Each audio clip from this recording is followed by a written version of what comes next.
कवन सो काज कठिन जग माही,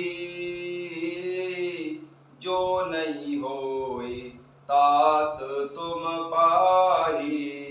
राम सिया राम जय जय राम। राम सिया राम जय जय राम। नारायण दीन दयाल जय जगदीश हरे। हम भक्तन के प्रतिपाल जय जगदीश हरे। कथा शुरू होत है आओ पवन कुमार, राम लखन सिया जानकी सदा करऊ कल्याण सियावर। रामचंद्र पद जय शरणम शंकर हरि ओम जय जय सिया राम। हनुमान जी हरे मंगल भवन अमंगल हारी, द्रवहु सुदशरथ अजर बिहारी। जय सिया राम। सभी भक्तों का बहुत बहुत स्वागत है। आइए अरण्य कांड के दोहा संख्या 24 से आरंभ करते हैं।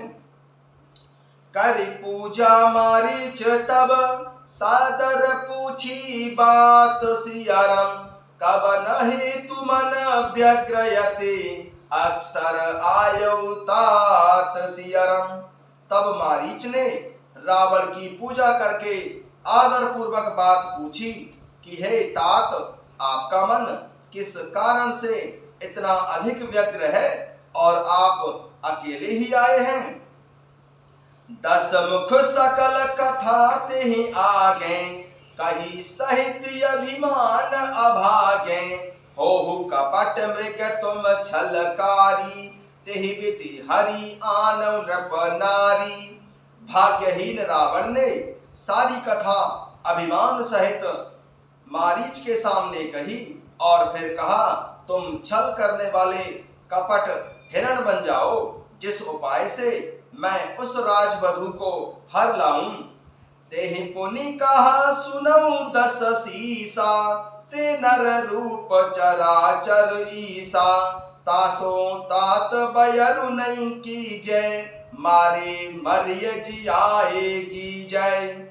तब मारीच ने कहा कि हे 10 शीश, सुनिए, वे मनुष्य रूप में चराचर के ईश्वर हैं। हे तात, उनसे बैर ना कीजिए, उन्हीं के मारने से मरना और उनके जलाने से जीना होता है। सबका जीवन मरण उन्हीं के अधीन है। मुनि मख राखन गयऊ कुमारा, बिन फर सर रघुपति मोए मारा। सत जो जन आयऊ क्षण माही, तिन सन बयरु किए भल नाही। यही राजकुमार मुनि विश्वामित्र के यज्ञ की रक्षा करने के लिए गए थे। उस समय श्री रघुनाथ जी ने बिना फल का बाण मुझे मारा था, जिससे मैं क्षण भर में 100 योजन पर आकर गिरा। उनसे बैर करने में भलाई नहीं है। भई मम कीट भृंग की नाई, जहाँ तहाँ मैं देखें तो भाई। जो नर तात तदपि अति सूरा, तिन्हि विरोधी न आयहि पूरा। मेरी दशा तो भृंगी के कीड़े की सी हो गई है। अब मैं जहाँ तहाँ प्रभु श्री रामचंद्र जी और श्री लक्ष्मण जी दोनों भाइयों को ही देखता हूँ। और हे तात, यदि वे मनुष्य हैं तो भी बड़े सूरवीर हैं, उनसे विरोध करने में पूरा ना पड़ेगा, अर्थात तुम्हें सफलता नहीं मिलेगी। जय हिताड़ का सुबाहु हति, खंडेउ हर को दंड सिया राम। खर दूषण त्रिशिरा बधेउ, मनुज की असबरी बंड सिया राम। जिसने ताड़का और सुबाहु को मारकर भगवान शंकर जी का धनुष तोड़ दिया और खरदूषण और त्रिशिरा आदि का वध कर डाला, ऐसी प्रचंड बलि भी कहीं मनुष्य हो सकते हैं। जाहु भवन कुल कुशल विचारी, सुनत जरा दीन सिबहु गारी। गुरजिमि मूढ़ करसि मम बोधा, कहु जग मोहि समान को जोधा। अतः अपने कुल की कुशल विचार कर हे रावण आप घर लौट जाइए। यह सुनकर रावण जल उठा और उसने बहुत सी गालियां मारीच को दी और बहुत से दुर्वचन कहे। अरे मूर्ख, तू गुरु की तरह मुझे ज्ञान सिखाता है, बता तो सही संसार भर में मेरे समान योद्धा कौन है। तब मारीच हृदय अनुमाना, न वह विरोध है नहीं कल्याणा। शस्त्री मर्मी प्रभु सठ धनी, वैद बंदी कवि भानस गुणी। तब मारीच ने हृदय में अनुमान किया कि शस्त्री अर्थात शस्त्रधारी, मर्मी भेद जानने वाला, समर्थ स्वामी, मूर्ख, धनवान, वैद्य, भाट, कवि और रसोइया, इन 9 व्यक्तियों से विरोध बैर करने में कभी कल्याण नहीं होता है। ओ भय भांति देखा निज मरना, तब तक से रघुनायक शरणा। उतर देत मोहि बधब अभागे, कस न मरऊं रघुपति सर लागे। जब मारीच ने दोनों प्रकार से अपना मरण देखा, तब उसने प्रभु श्री रामचंद्र जी की शरण तकी, अर्थात उनकी शरण जाने में ही अपना कल्याण समझा। सोचा कि उत्तर देते ही नहीं करते ही यह अभागा रावण मुझे मार डालेगा, फिर प्रभु श्री रामचंद्र जी के बाण लगने से ही क्यों ना मरूं। असजिया जानी दसानन संगा, चला राम पद प्रेम अभंगा। मन अति हरस जनाब न तेहि, आजु देखे हम परम सनेहि। हृदय में ऐसा समझकर मारीच रावण के साथ चला। प्रभु श्री रामचंद्र जी के चरणों में उसका अखंड प्रेम है। उसके मन में इस बात का बहुत ही हर्ष है कि आज मैं अपने परम स्नेही प्रभु श्री रामचंद्र जी को देखूंगा, किंतु उसने यह हर्ष रावण को नहीं जनाया, अर्थात अपना हर्ष रावण से छुपा लिया। निज परम प्रीतम देखि लोचन, सुफल करि सुख पाई हम। श्री सहित अनुज समेत कृपा, निकेत पदुमन लाई हम। निर्वाण दायक क्रोध जाकर, भगति अब सही बस करी। निज पानी सर संधानी, सो वही बदे सुख सागर हरि। वह मन ही मन सोचने लगा, अपने परम प्रियतम को देखकर नेत्रों को सफल करके सुख पाऊंगा। माता जानकी जी सहित और छोटे भाई श्री लक्ष्मण जी समेत कृपा निधान प्रभु श्री रामचंद्र जी के चरणों में मन लगाऊंगा, जिनका क्रोध भी मोक्ष देने वाला है और जिनकी भक्ति उन अवश्य किसी के वश में न होने वाले स्वतंत्र भगवान को भी वश में करने वाली है। आहा, वे ही आनंद के समुद्र श्री हरि अपने हाथों से बाण संधान करके मेरा वध करेंगे। मम पाछे धर धावत, धरे सरासन बाण सियाराम। फिर प्रभु ही बिलो की हम, धन्य नमो सम आन सियाराम। धन्य नमो सम आन सियाराम। धनुष बाण धारण किए मेरे पीछे पीछे पृथ्वी पर पकड़ने के लिए दौड़ते हुए प्रभु श्री रामचंद्र जी को मैं फिर कर देखूंगा। मेरे समान धन्य दूसरा आज कोई नहीं है।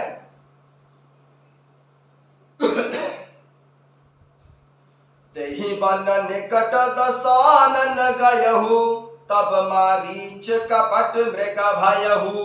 अति विचित्र कछु बरनि न जाई, कनक देह मणि रचित बनाई। जब रावण उस वन के जिस वन में प्रभु श्री रामचंद्र जी रहते थे निकट पहुंचा, तब मारीच कपट मृग बन गया। वह अत्यंत ही विचित्र था, कुछ वर्णन नहीं किया जा सकता। सोने का शरीर मणियों से जड़कर बनाया गया था। सीता परम रुचिर मृग देखा, अंग अंग सुमनोहर बेशा। सुनहु देव रघुवीर कृपाला, एहि मृग कर अति सुंदर छाला। माता सीता जी ने उस परम सुंदर हिरण को देखा, जिसके अंग अंग की छटा अत्यंत ही मनोहर थी। वे कहने लगी कि हे देव, हे कृपालु रघुवीर जी, सुनिए, इस मृग की छाल बहुत ही सुंदर है। सत्य संध प्रभु विधि करु एहि, आनौ चरम कहती वैदेही। तब रघुपति जानत सब कारण, उठे हरसि सुर काजु सवारन। माता जानकी जी ने कहा, हे सत्य प्रतिज्ञ प्रभु, इसको मारकर इसका चमड़ा ला दीजिए। तब प्रभु श्री रघुनाथ जी मारीच के कपट मृग बनने का सब कारण जानते हुए भी देवताओं का कार्य बनाने के लिए हर्षित होकर उठे। मृग बिलोक कटि परिकर बांधा, करतल चाप रुचिर सर साधा। प्रभु लक्ष्मण ही कहा समूह जाई, फिरत विपिन निशिचर बहु भाई। हिरण को देखकर प्रभु श्री रामचंद्र जी ने कमर में फेंटा बांधा और हाथ में धनुष लेकर उस पर सुंदर दिव्य बाण चढ़ाया। फिर प्रभु श्री रामचंद्र जी ने श्री लक्ष्मण जी को समझाकर कहा कि हे भाई, वन में बहुत से राक्षस विचरते रहते हैं।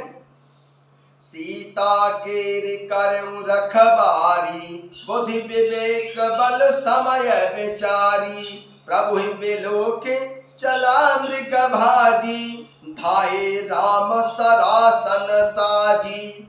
तुम बुद्धि और विवेक के द्वारा बल और समय का विचार करके माता सीता जी की रखवाली करना। प्रभु को देखकर मृग भाग चला। प्रभु श्री रामचंद्र जी भी धनुष पर बाण चढ़ाकर उसके पीछे दौड़े। निगम नीति से ध्यान न पावा, माया मृग पाछे शोधावा। कबहु निकट पुनि दूरी पर आई, कबहु प्रकटई कबहु छुपाई। निगम नीति से ध्यान न पावा, माया मृग पाछे शोधावा। कबहु निकट पुनि दूरी पर आई, कबहु की प्रगटई कबहु छुपाई। वेद जिनके विषय में नेति नेति कहकर रह जाते हैं और भगवान शंकर जी भी जिन्हें ध्यान में नहीं पाते, अर्थात जो मन और वाणी से नितांत ही परे हैं, वे ही प्रभु श्री रामचंद्र जी माया से बने हुए मृग के पीछे पीछे दौड़ रहे हैं। वह कभी निकट आ जाता है और फिर दूर भाग जाता है, कभी तो प्रकट हो जाता है और कभी छिप जाता है। निगम नीति से वो ध्यान न पावा, माया मृग पाछे शोधावा। कबहु निकट पुनि दूरी पर आई, कबहु प्रगटई कबहु छुपाई। वेद जिनके विषय में नेति नेति कहकर रह जाते हैं और भगवान शंकर जी भी जिन्हें ध्यान में नहीं पाते हैं, अर्थात जो मन और वाणी से नितांत ही परे हैं, वे ही प्रभु श्री रामचंद्र जी माया से बने हुए मृग के पीछे पीछे दौड़ रहे हैं। वह कभी निकट आ जाता है और फिर दूर भाग जाता है, कभी तो प्रकट हो जाता है और कभी छिप जाता है। प्रगटत दूरत करत छल भूरी, एहि विधि प्रभु ही ले गयहूं दूरी। तब तकी राम कठिन सर मारा, धरणी पर कर घोर पुकारा। प्रगटत दूरत करत छल भूरी, एहि विधि प्रभु ही गयहूं ले दूरी। तब तकी राम कठिन सर मारा, धरणी पर करी घोर पुकारा। इस प्रकार प्रकट होता और छिपता हुआ वह मृग बहु तेरे छल करता हुआ वह प्रभु श्री रामचंद्र जी को बहुत दूर ले गया। तब प्रभु श्री रामचंद्र जी ने तककर अर्थात निशाना साधकर कठोर बाण मारा, जिसके लगते ही वह घोर शब्द करके पृथ्वी पर गिर पड़ा। लक्ष्मण कर प्रथम लय नामा, पाछे सुमिर सि मन मऊ रामा, प्राण तजत प्रगट सि निज देहा, सुमिर सि रामचंद्र सनेहा। लक्ष्मण कर प्रथम लय नामा, पाछे सुमिर सि मन महु रामा, प्राण तजत प्रगट सि निज देहा, सुमिर सु राम समेत सनेहा। पहले श्री लक्ष्मण जी का नाम लेकर उसने पीछे मन में प्रभु श्री रामचंद्र जी का स्मरण किया। प्राण त्याग करते समय उसने अपना राक्षसी शरीर प्रकट कर लिया और प्रेम सहित प्रभु श्री रामचंद्र जी का स्मरण किया। अंतर प्रेमता सुपहचाना, मुनि दुर्लभ गति दीन्हि सुजाना। अंतर प्रेमता सुपहचाना, मुनि दुर्लभ गति दीन्हि सुजाना। सुजान सर्वज्ञ प्रभु श्री रामचंद्र जी ने मारीच को हृदय के प्रेम को पहचान कर उसे वह गति अपना परम पद दिया जो मुरनियों को भी दुर्लभ है। बेपुल सुमन सुर बरसई, गावहि प्रभु गुण गाथ सियाराम। निज पद दीन्हि असुर कहूँ, दीन्ह बंधु रघुनाथ सियाराम। बेपुल सुमन सुर बरसई, गावहि प्रभु गुण गाथ। निज पद दीन्हि असुर कहूँ, दीन बंधु रघुनाथ सियाराम। दीन बंधु रघुनाथ सियाराम।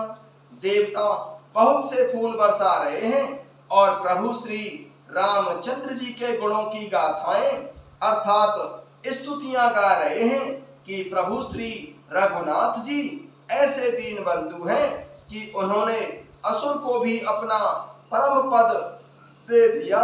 जय सिया राम।